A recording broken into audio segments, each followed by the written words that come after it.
Eya asumye nkan. Na mpomu ye de. Na me hu sa wo de car de nkrofo bi e den na de wo bepie ha yi. And the Presbyterian Church of Ghana. Asante Presbytery. Yeah. And hair screening. Mankranso District, Presbyterian Church. And then zone I made you more. Okay. Yes, so do yes so. And son of pay. The Bobo and Coffee and say, yeah, Pokuase ha. Yeah, do one for hair screening. Okay. Okay, now my name is Tech District.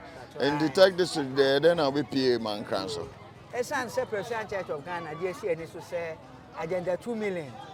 Na enu afe 2028 na ebedi 200 years no. Na yenya asafoma 2 million, 50 million. Na ya tin sori apem so aka ho. Enti Asante Presbytery e de ma Tech District say yemra Mankranso District ha. Na be bi nsori miensa. Na e de be pie ha. Okay. Enu ntine ye wo he. Nti asori amobete wo ha no mu nipa ni bi na ode omo abasa omo ma enjoy. Bible some 9 years. If February nimu na ye sha ase wo nsutem ai wo Mankranso mansim. Okay. Ya ti asori ne wo ho February nimu. And April no so ye call abura so. Na ho so ya ti ba ko.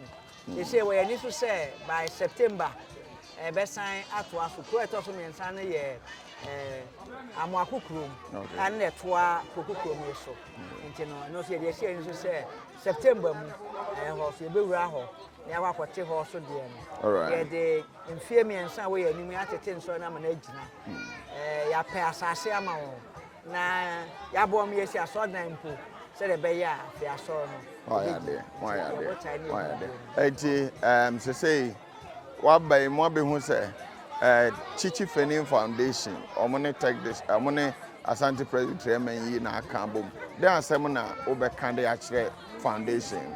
Ye de yakopan se pa. Enne me nkrofo e wo nsutem ene abura so oni age se no mu ni ani da so bi ase de bi be bakra mo bi abehwe o mo free ama o mo nro ene ne ma etisa Chichi Foundation ene MNE Asante Presbytery yakopon Islamo eda mase pa me nkrofo na ni age na mgidi se we su kura be pagya ama kwase da ene no eto aso no ye dwuma di aye di wo ha no akwani mpa yakopon Islam na de ye no enkoso pa eda mase Nidi kan frame Osofo Ernest Jamra Dampare Mankranso Mensi Sofo Panyin Mankranso District Minister.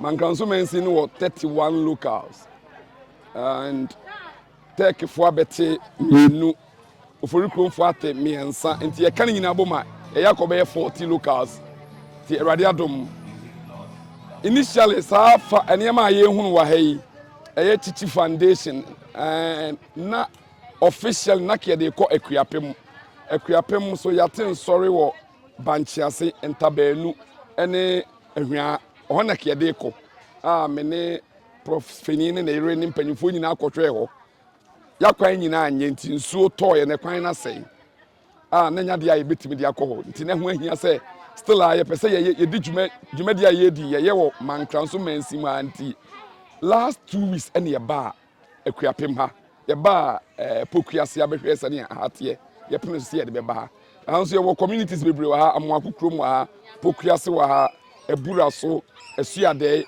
na insutem wa ha na dwumadi aye fefefe ohwe dom a ewa ha nkola ni mpanyin ye di dwumadi free medical screening ya ahye Erade no nyam papa ubisa me a preparation de ye di kan aba ha be de eneka ma the third time a ye ba ha ye be di dwuma ye di ahye Erade no nyam nti ye da wase ohwe Chichi Fenin Foundation a wo pe community a esu a you say sebi amobrofo ahiafo ewo ho nti mehwe the two community na akuapem ene ha almost the same nti sane ye ba ye hu sebi aha dwuma na wo ye wa ha sikasem bibre enho eden kakra wa ha aha ye wo chip compound ene wa say ye ba be hwe obi pa ma doctors ye lab test I ma doctors ahwe de unya bi wa ha aha doc okoya ye free wani sikakra bi a nya ma wadu ba but aha say medical doctors pa e ba ha nurses pharmacists move to aha no ma ennuo ni ade de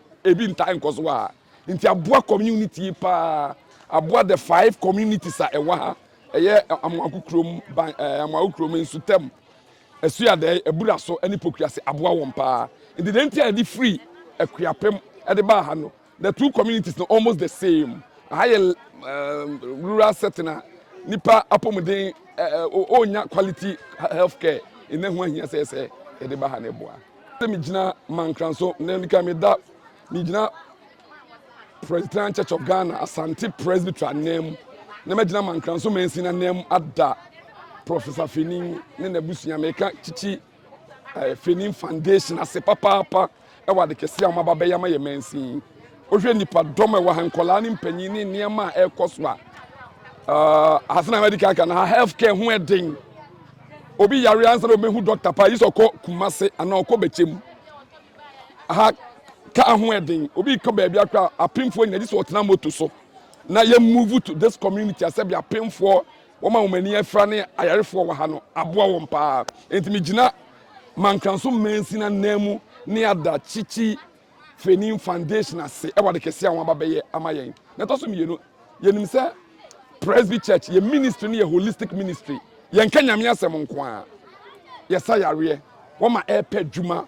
ye boa wo ma ese ye boa wo wonya sika ne ye dwuma ye ka nyina bom enti se na Bible say Yesu chini ye sa yare e ka nyame asem ebi e na akoso wa yi ye de Awurade ase wade fefa ya dofo no mababeye minim se ebi free bantama Presby ne aka Chichi Foundation ho ababeye dwumade atise ye ye da mmase ye nse ne ho ma ye ebe ma Presby din a ye bo community ha no atintim ye enche ye ba kote asori e wa mwakukrom ne ya ye ye de ka akofa wom nyina afiri ho e de wo maba ebe bo won pa nti e ya seda e na mi gina mensi ni nyina na ne de ama Chichi Fenin Foundation ene bantama Presby ne team ma efiri Kumase bantama e ba iri nyina ase papa wa de kese a mama ye ne ye kan se Awurade onhyira wom ade a woma ye enkwagye mapa enye se enkwagye a yaka ho asama kire nipa no nipa nso ahwe na pomuden ne ade umanya enkwa ne bio tie da womase Awurade onhyira wom pa amen. The evangelist Kwame Asante Mosonfo